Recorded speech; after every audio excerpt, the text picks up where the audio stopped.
Important thing to note before you do any job, especially a timing belt job: see all the lights that are on the dash first and note them, because you don't want to think that you've done something, especially with the engine light when you're doing a timing belt, because you have to strip a lot.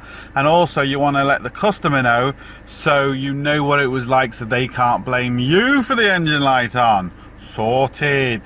This is a Volkswagen with a DSG gearbox. Customer brought the parts. We have issues with the engine before we even start. What could go wrong? Sorted.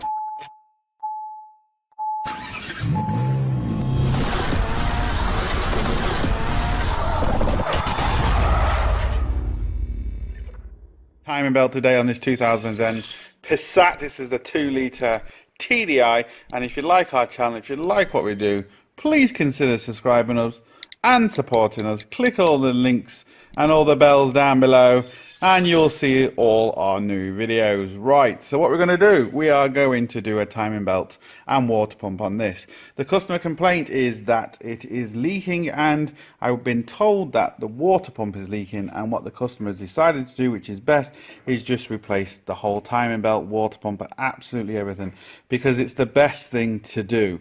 So it's the one with the engine the other way around, because a lot of them you can take the front off, but this one we can't because the timing belt is at the side. And as you can see, you do have a lot less room doing it this way. So what I'm going to do is, oh, look at that. Not great. Bit of rub in there. What I'm going to do is I'm going to remove some of this just so I can get a clearer picture. Remove these pipes, remove the fuel filter housing. I'm going to remove them first, and then we'll turn the camera back on. We'll actually get down to the timing belt. Sorted. We're just removing as many pipes as we can. You can see the water return pipe there, the DPF pressure sensor. Hopefully we can remove that. I'm sure we can. Yeah, there we go. That's a T30 torque, by the way. We're going to move that out of the way. Always, if you can, put the bolts back where you originally got them from. That way you won't lose them, and you know exactly where they go. We're going to remove this now and try and get all these pipes, everything out of the way, so I've got as much room as possible down beside the timing belt. It's going to be your best friend doing a timing belt. Obviously we've got a lot more pipes here because we've got the extra pump here for the fuel, and you know, a lot more pipes than what you would normally have in the older cars and in petrol cars. But I'm marking everything with Tipex 1 mark or 2 marks, so I know once I disconnect it, I know exactly where to put it back. So Tipex is going to be your best friend. Out the expansion bottle, because we need to get to the main engine mount anyway, and that's going to be in the way eventually, and then it's going to make it easier for us to get the pump out. So again, I'm not going to be able to film it. It's just a couple, I think they look like 13mm bolts. And once I kind of take all this out, we can, like I said, we'll be able to see the belt a lot easier and just make our life easier. Right, look how much more room we have. It's great. The fuel pump's out of the way, or sorry, the fuel filter, the fuel pump, the expansion bottle, it's all out of the way, and it's just so much more room. There's a few little clips, just undo the clips and the top cover will come off. Now, again, never ever go off just from what you can see on the timing belt. You can never check a timing belt like this. You always have to take it off. Now, there is going to be a procedure to do this. You can loosen these bolts and twist the cams, but I just don't, because this can upset the data, and it can upset the engine if this is off.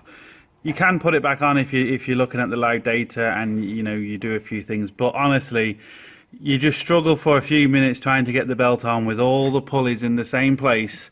You don't move them, it will go on. Sometimes what you have to do, again I'll show you, is to just take off, say like this idler here, to give the belt a little bit more slack, and then force the idler on afterwards. That's the way I do it. I've done it on all Volkswagens, and people, especially my older videos, people, oh, you can't do it that way, but believe me, you can. So that's why I'm going to do it now. What I'm going to do is I'm going to jack up the car, take off the cover, take off the wheel, support it with axle stands and wheel chocks, and then we can actually take off the engine mounts, and we can actually take off the lower cover, and we can actually see what we're doing then. Sorted. Move is next is the splash guard, and it's a load of T25 Torques across the top and across the bottom, as you can just see there. Then we have to take off the tray underneath, so we can actually I wonder what that water is. I think that's just water on the tray. It's leaking there. But anyway, so we can actually support the engine. Once we take off this splash guard here, we can actually take off the fan belt, take off the bottom pulley, and it'll give us a lot better, room, and then we can actually, make sure we line everything up properly. So this has to come off, and the other cover. So again, no point in filming that. It's just a couple of talks. Once I've done that, we'll continue. We are getting there. We need to remove this pipe as well, because this metal pipe here is part of the actual engine mount. So we're just going to disconnect the plastic pipes either end, or the rubber pipes either end, disconnect the sensor going to it, and then we can take off the fan belt. You can just see the tensioner down there. Then we can support the engine, take off the engine mount, which will then allow us to take off the lower cover, which then will allow us to take off the bottom pulley. And then what we can actually do is see exactly what we're looking at. Get it all lined up. Double check the belts, because I know there's a couple of different belts for this car. So double check it, make sure it's right. And then, yeah, we get this thing not leaking again. Sorted. That pipe, and we removed the other one. So what I want to do now is I want to take off the engine mount. And that will also allow it a lot easier for me to take off the fan belt. I'm going to take off the actual mount on the car first, because then what I'm going to have to do is either jack it or lower the engine to get the bolts in down there for the actual mount on the engine. So we've got two 18 mils, two 16 mils, and two 10 mils. That will allow us to take off this part of the engine mount, the car side of the engine mount. The engine then will be free to move up and down. We have a jack in place, and a jack and a piece of wood. We didn't have to take out the lower guard after all. Have to take down the lower guard after all. Just got a big block of timber, and we're resting against the sump. That will allow us to do what we need to do. Once I take this off, we will then continue. Right, everything you take off, just leave the bolts on it or beside it. That way you know where they go and they can't get mixed up. This is what I was talking about, having to jack the engine up or down, depend on your car, because the bolts are actually right next to the leg of the car. And as you can see, you can get a spanner on there, but it's just easier if we can get a socket on there. So what we can actually do, now it's disconnected, we can actually jack this up. And now you can see, just with a few jacks, the engine lifting up, which will allow us, in this case, to now put a socket on there. And the ones down there we're going to have to drop the engine and do from the floor, but this one we can do from here. Lovely. Right, you can see the leaky water pump there. It's leaking just with no pressure on it whatsoever. Now what I managed to do is, there's 3 bolts on this and there's 16 mil. But I managed to get the 2 from the actual top, so it only leaves us 1 from the bottom. This is the pipe I was also talking about. So we're going to have to remove this 10 mil here, then remove the 16, take off this clip, and then that whole engine mount and pipe will move out of our way. That means we can then take off this cover. We can then get to, well, we can get to this now, but take off the fan belt, take off the bottom pulley, and then we can actually see the timing belt in all its glory. Pipe in the end, I just moved it to the side. As you can see, there it is, no harm. Now what we can actually do is take off the tensioner, or the fan belt. Now, good thing to do is, maybe if you're unsure of the way it goes, is take a few pictures with your phone and then take it off, and then at least you'll know exactly which way it goes. Now I'm going to try and do this one hand. If we can do it one hand, yeah, we can. Now,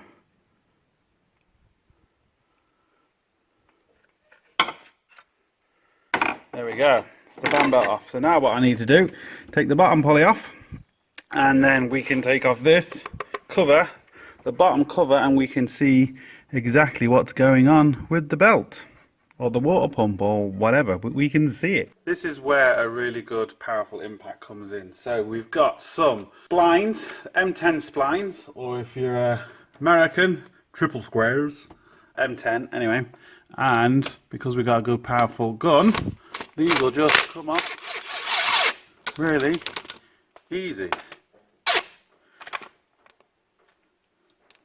Again, you don't need tools like this, but as you can see, it makes your life so much easier, and that's what it's all about. Work smart, not hard.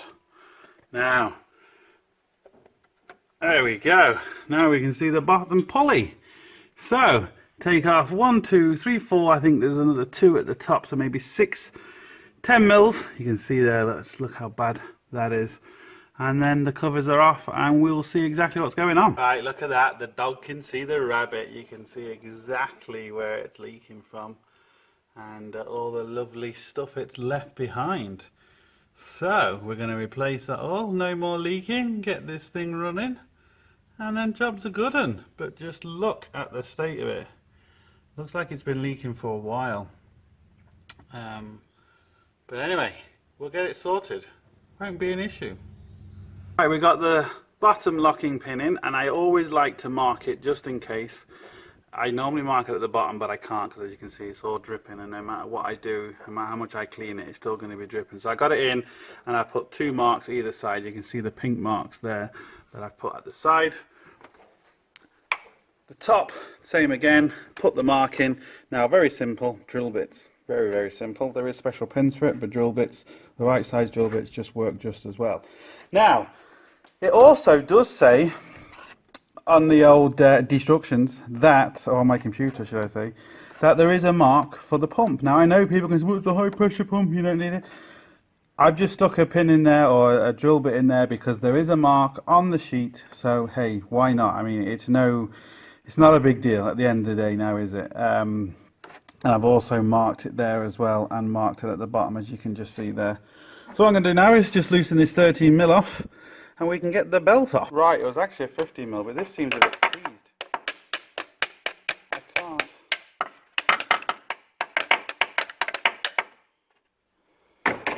Normally they just come out. Get some Allen keys on it. Right, there we go. Bit weird, doesn't matter.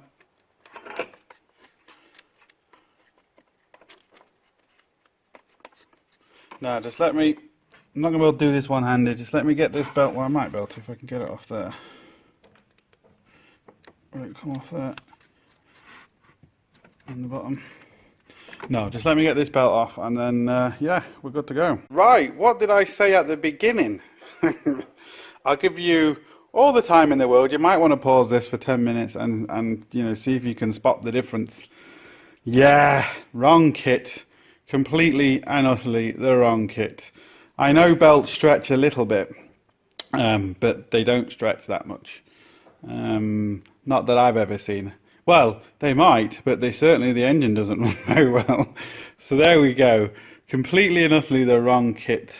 The tensioner looks the same, the water pump looks the same, but the actual kit is wrong. Belt's obviously way too small. We only have 1 idler in this kit where we should have 2.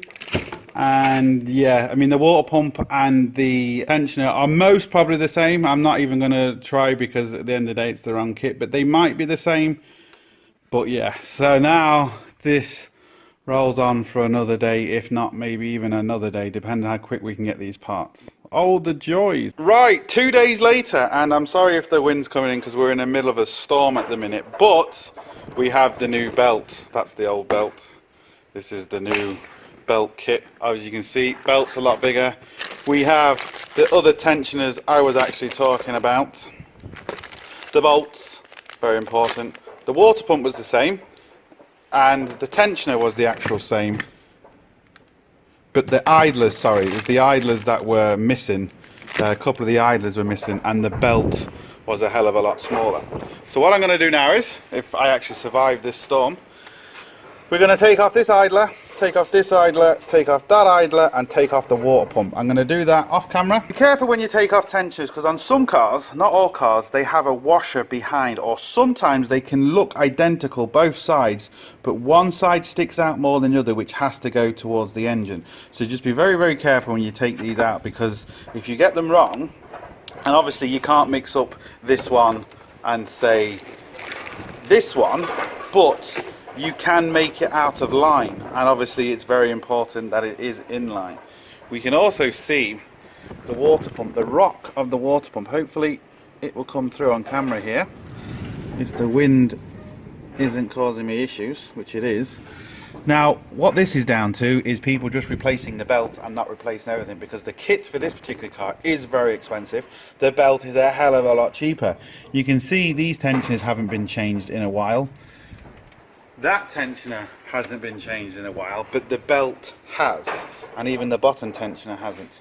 So that's what's caused that. If whoever would have done this originally would put a water pump in it, I guarantee it wouldn't be leaking now, and you know, it could last another 20-odd thousand miles whenever the belt was due. But that was because they just replaced the belt. Never ever just replace the belt. Always replace the full kit. I hope you can hear me over all this wind and storm, but I am just in the process of cleaning where the water pump actually goes.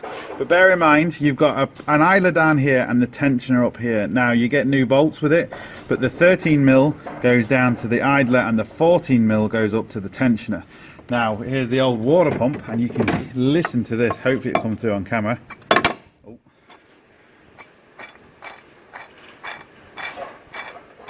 Really bad, just because it hasn't been changed in I just don't know how long. And yeah, so once I've cleaned it, we'll put the water pump in.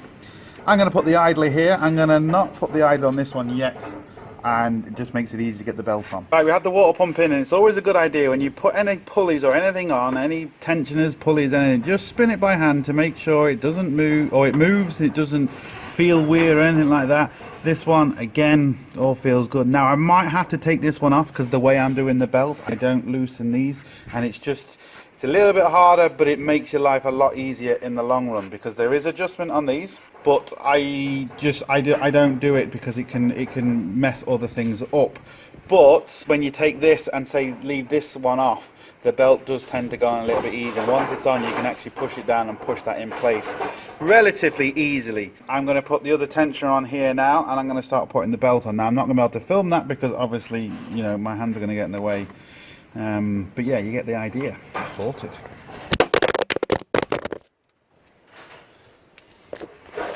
Right, hope you can hear me. It's absolutely pissing it down here. The wind, the rain, and absolutely everything. Now, as you can see, I've got it on, and I've got plenty of room here to push the belt down, just to push this on without causing any problems. I can even do it by hand, though. That's how much room I've got, without having to try and cross thread that bolt or absolutely anything. Now, what I ended up doing was very simple. That's why I always mark it. I pulled out the I got it tight around the water pump and the tensioner here, or the idler here, sorry.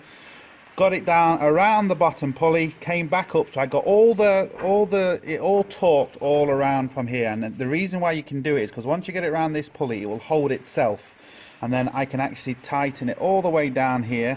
Then all the slack comes this side, which is what you need. You need all the slack to come to the tensioner side. What I had to do then is pull out the drill bit, so I'm just choking. I pushed this back half a tooth, which then allowed me to get this in. I pushed it back another half a tooth, got my lining marks back, got my drill bit back in the right place, and that gave me all the tension in the world. And I didn't have to remove any of these to try and get them in. And believe me, it's just so much easier doing it that way, and it only took a couple of minutes to actually get it on. It wasn't too bad. Sorted. So what I'm going to do now is tighten everything up. Again, I can't show you the procedure for this because you can't see, but once I do that, I'll show you exactly how to do that, and then we can test it. Lovely jubbly. Right, I did it a slightly different way because I had too much slack here. So what I had to do is I pulled the drill bit out again, and I turned this pulley one tooth so I could get this a lot. I took out this idler here, get this a lot tauter. Then pushed it back, and as you can see, we're slightly out of line, but it's not going to be an issue. This is now taut, this is now loose, as you can see here. Once I actually tension this up, what that's going to do is that is going to pull this pulley, and it's going to line it up perfectly. I'm going to leave the pin out, line them marks up, tension this correctly, and before I do anything, and I'm then going to see if all the pins slides in, and if the pins all slide in and the holes lined up when this is tensioned properly, that will just push that back and it won't be an issue. Then obviously you turn it by hand, you know, 4 times, 6 times, whatever you want, but at least a couple of times, just to make sure nothing's going to happen. If nothing happens, if it doesn't lock up, you're not going to do any damage. Now, let's say you got the timing slightly wrong. As long as nothing locks up as you turn it by hand, you're not going to do any damage. It might not start and it might sound horrible, but at least you're not going to do any damage. So once I get this tension in, it's very simple. You just get an Allen key in there, and just let me get the torch. Oh, hold on, let's torch here. And you can see the little arrow right there, and you can see the cutout right there. And I'm just going to turn that until that little arrow reaches that cutout, and that's the correct tension for the belt. Simple as that. And at the same time, it's going to push that back around and line that pulley up. Lovely. Sorted. Right, I'm going to try and film this, do it one-handed. It's going to be quite difficult, but as I turn that round, you can actually see that moving. Hopefully the camera caught that. Can you see that moving there? Hopefully you can. Yeah, it's lining up now. Lovely. This pin is now, there we go, and look at that, lined up lovely. Where's my drill bit? Haha! Sorted! Now the rain's come again, but as you can see, that's brought that back in line absolutely perfect. I'm going to double check, make sure nothing else has moved, and if it hasn't, lock it up, turn it by hand, and boom, sorted. Right, we are all good. It's all lined back up. I've turned it over plenty of times and it's not actually locking, which is fantastic. And the belt feels good, doesn't feel over tight. It's still lined up. It's all good. But the problem is, what I normally like to do now is start the engine. But I can't start the engine because all the fuel system is disconnected.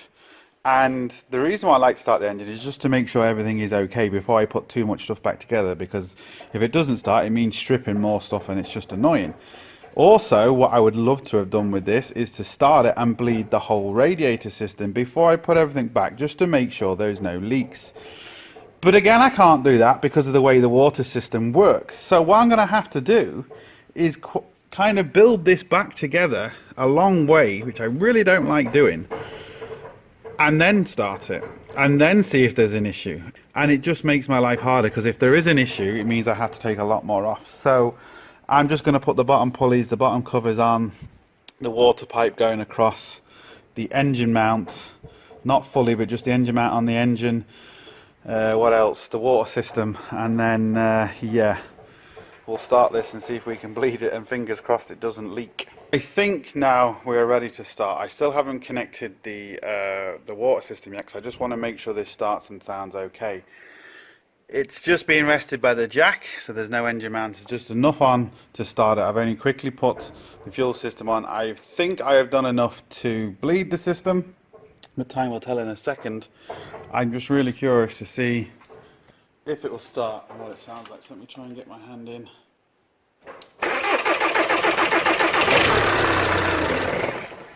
And the answer to it is no, I haven't bled the system enough, but at least it started. So I'm going to rebleed this system, and yeah, at least it started and it sounded okay for the split second that it did start, which is a good sign. Right, so I rebled the system, and you can hear absolutely perfect. Now that is okay for that tension to be bouncing around like that, so don't worry about that. But as you can hear, it's absolutely perfect, which is good. So now what I got to do is bleed the air system and make sure there's no leaks before I kind of put everything on properly. Again, the joys. Also, I remember doing a timing belt video a long time ago, and someone messaged me not that long ago actually on it, and saying how stupid I was for starting it with no water in. You can start an engine with no water in, providing you don't start doing, you know, try and doing 5,000 miles. Then you're going to be okay. For the couple of seconds that it starts, I can assure you it's absolutely fine, no problem whatsoever.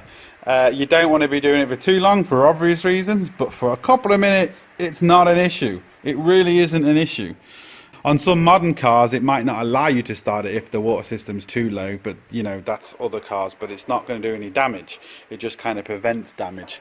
So there we go, that is it. It is working. I'm going to now try and put the coolant bottle on, but do it in such a way where, because I don't want to have to take it back off to put everything back on again, and I need to make sure it's not leaking, so it's going to be a bit awkward. Let me kind of get all this mess arranged, and then we'll see where we go from there. Right, put some coolant in, got the heater on, I'm waiting for the system to bleed. The only issue is I don't know if we've got enough fuel to actually bleed the system. I really don't know. And every single light is on the dash, every single light is flashing, as you can see. but they were already on before, and that's why I said at the beginning of the video, I don't know why the foot pedal light's on. Oh, it's an automatic, of course. So, but I'm sure if I actually turn this off and start it again, yeah, that light will stop flashing because I've actually topped it up. That's the only light. Well, that light was flashing, but all the other lights were on, so I'm not bothered about that. I just want to make sure this heats up properly and it doesn't leak, most importantly. Time will tell. I'd be nice and fill up the windscreen wiper bottle, and it is just absolutely pissing it out. So I'm not going to do that again.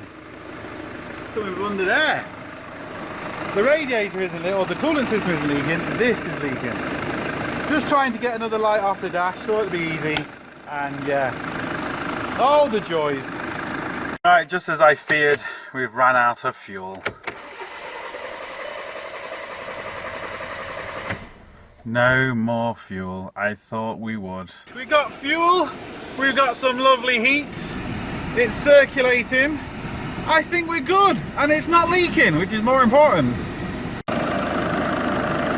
If you see in there, hopefully you can kind of see it swirling around. If the camera, maybe it doesn't look like it, but it is circulating, I can feel it, which is good. There's no leaks, which is good, apart from obviously this leaking that I put in there. Engine sounds good. I think we're good to go. Test drive next. Right, driving it down the road, heater plug light flashing, it says service engine, and the gearbox is terrible. I mean, it's in limp mode now, but it's just jerky even when it wasn't. Yeah, so this is another garage car, but I don't know what they want me to do. I've kind of done my job, and we'll see what they want me to do about all the other things. But it's driving, it's working, it's not leaking. So my job is over, unless they want me to check everything else out. So as always, please like, share, comment and subscribe. Don't forget, links up here, links down below. But most importantly, don't forget, get your hands dirty. See you for the next one. Sorted.